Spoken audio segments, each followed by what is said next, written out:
In this video, magka-transfer tayo from BPI to GCash or magka-cash in tayo for free.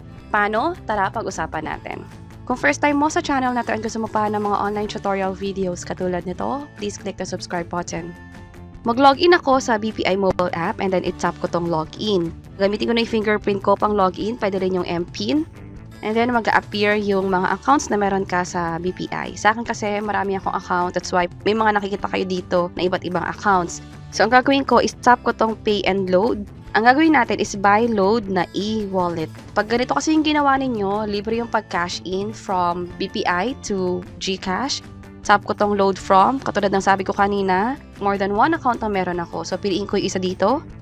And then for load to, piliin ko yung GCash. Pwede rin kayong mag-load sa mga wallet katulad ng Maya, Beep, EasyTrip at marami pang iba. Pag-usapan natin yan sa mga succeeding videos.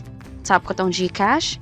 Yung reference number is yung phone number o yung cellphone number na nakalink sa GCash. So enter ko yun dito. Now, tap ko yung continue. I-enter ko dito yung amount. Ang minimum niya is 300 kapag GCash.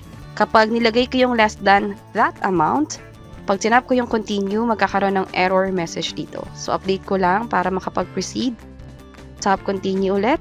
And ito na, makikita nyo na service charge is 0 pesos. Libre talaga yung pag-transfer from BPI to GCash via load e-wallet. Ngayon, try ko yung amount na mas malaki. Let's see kung libre pa rin yung charge.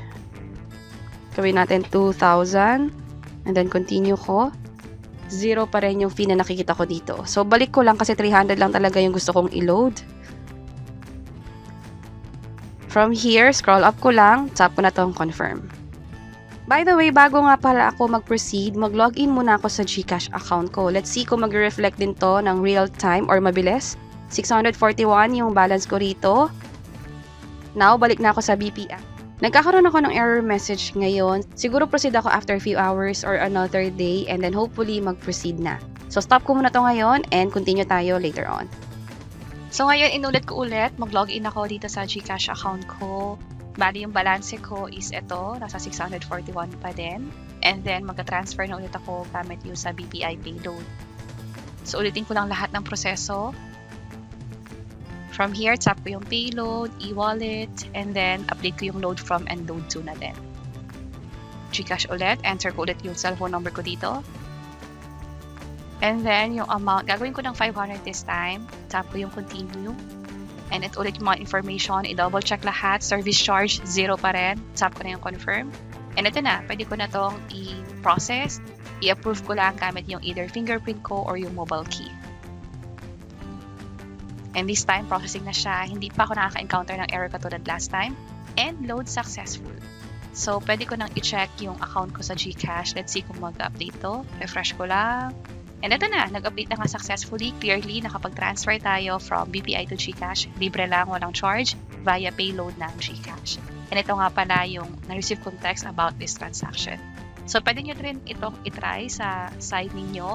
Sa akin, inabot ako ng mga ilang attempts. Hindi ko alam kung nagkakaroon talaga ng issue sa GCash that time when it comes to payload. Pero ibang transaction like pag fund transfer, nakakapag-transfer naman ako lately, yung payload lang yung nagkaka-issue that time.